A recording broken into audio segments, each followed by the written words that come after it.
شادی کی پہلی رات اس کی ساس کو شکایت ہوئی کہ باراتیوں میں کچھ خاص مہمان، خصوصاً دلہا کی ماں کو کسی نے ڈھنگ سے کھانا تک نہیں پوچھا۔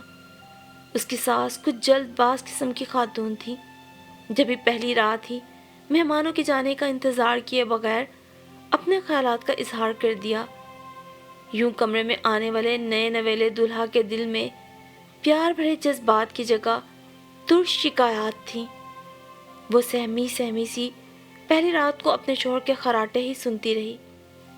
اگلی صبح گھر مہمانوں سے خالی تھا۔ اسے اپنی ساس کی شکایت یاد تھی اور گرہستی کے پڑھائے اماں کے تمام اسباق ازبر۔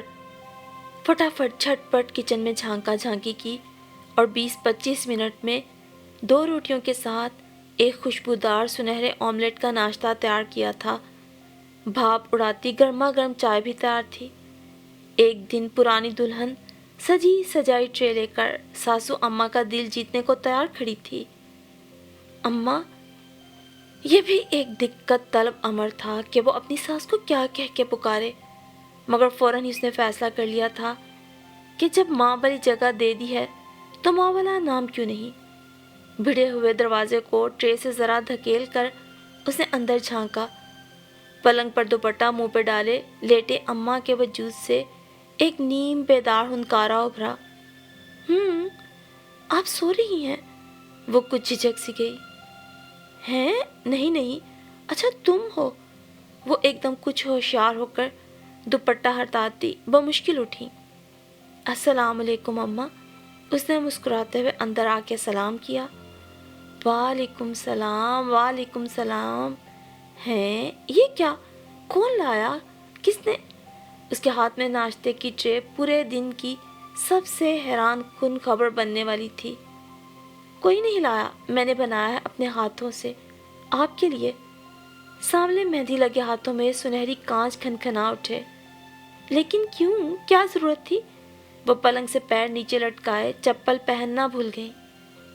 ضرورت نہیں، یہ میری محبت ہے ماں جی۔ بس کل آپ شکایت کر رہی تھیں تو سوچا کیوں نہ آج ہی دور کر دوں۔ اس نے ٹرے پلنگ پہ رکھ کر محبت سے انہیں دیکھا۔ ارے میری بیٹی! اگلے ہی لمحے وہ جھک کر ان کے آگے چپلیں رکھ رہی تھی۔ جب سیدھی ہوئی تو انہوں نے چہرہ تھام کر چوم لیا اور دعاؤں کی بوچھاڑ کر دی۔ سلام خالہ، کسی نو وارد نے کمرے میں جھانکا۔ او ہو، بڑا پیار آ گیا ہے بہو پر۔ وہ آنے والی متعارف تو نہیں تھی، مگر بے تکلفی بتاتی تھی کہ تعارف جلد حاصل ہو جائے گا۔ ہاں ہاں صفیہ، آؤ دیکھو تو میری بہو نے تو کمال کر دیا۔ وہ خوشی خوشی اسے اپنی بہو عابدہ کا کارنامہ بتانے لگی۔ ہاں، میں پہلے باورچی خانے میں ہی گئی تھی۔ پیاز کے چھلکے، آٹا، انڈے کے چھلکے سلیب پہ پڑے تھے، میں سمجھ گئی تھی۔ آنے والی کے لہجے میں طنز کی جھلک تھی۔ عابدہ کے اندر سر اٹھانے والا اعتماد ایک بار پھر کونے میں دبک گیا۔ ہاں، میں بس ابھی جا رہی تھی صاف کرنے سب۔ وہ خفیف سی ہو کر دھیمے سے بولی، پھر باہر نکل گئی۔ جلدی جلدی سلیب کی صفائی کرتے ہوئے اس نے اپنے شوہر فائق کو نکل کر اماں کے کمرے میں جاتے دیکھا۔ اس نے اپنے شوہر کی رات والی بے مروتی بھلا کر لبوں پہ پھیلی مسکان کو سمیٹا اور 2 کپ چائے بنا کر واپس اماں کے کمرے تک جب آئی، اندر اپنا نام سن کر اس کے قدم بے اختیار رکے۔ عابدہ تو تمہارے اندازوں سے بڑھ کر چالاک ہے اماں، تم بہت بھولی ہو۔ وہ کھٹک گئی۔ یہ اس کی محبت نہیں، یہ گھر اور سب چیزوں پہ قبضہ جمانے کے لیے پہلا قدم ہے۔ یہ کیا بات ہوئی صفیہ؟ ہاں نا، اور کیا، آج کل کی لڑکیوں کے یہی طور طریقے ہیں۔ وہ آج کل کی لڑکیوں کے بارے میں یوں بات کر رہی تھی گویا خود 100 سال کی دادی ہو۔